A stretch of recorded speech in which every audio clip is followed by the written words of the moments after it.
Sa kabila ng labis na pagdadalamhati, tanggap daw ng mga kaanak ni Private First Class Jose Marvin Talamante Jr. ang pagkamatay niya sa engkwentro sa Basilan. Ipinagmamalaki nilang namatay siya para sa bayan. Mula sa Taguig City, may ulat on the spot si Jamie Santos. Jamie.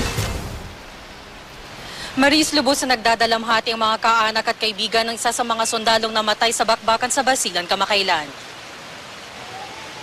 Dumating na sa kanilang tahanan sa Maguindanao Avenue sa Lower Bicutan, Taguig City ang labi ni Private First Class Jose Marvin Talamante Jr. Masakit man daw sa kanilang sinapit ni JR, wala na silang magagawa kundi tanggapin ang nangyari. Tama sa ulo ang sanhi ng pagkamatay ni JR. Tanging konsolasyon na lang ng kanyang ina ay ang namatay ang kanyang anak na lumalaban para sa bayan. At kahit na siya mamatay, parang proud na proud ako bilang magulang ng aking anak ay namatay na isang bayani. Wala naman daw silang sama ng loob sa gobyerno at di nila naisip na pinabayaan sila.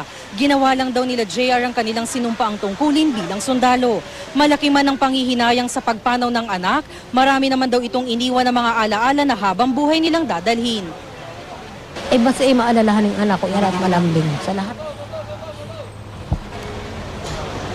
Marisa Webes daw nakatakdang inibing si JR sa libingan ng mga bayani. At yan ang latest mula rito sa Taguig. Balik sa'yo, Maris. Maraming salamat, Jamie Santos.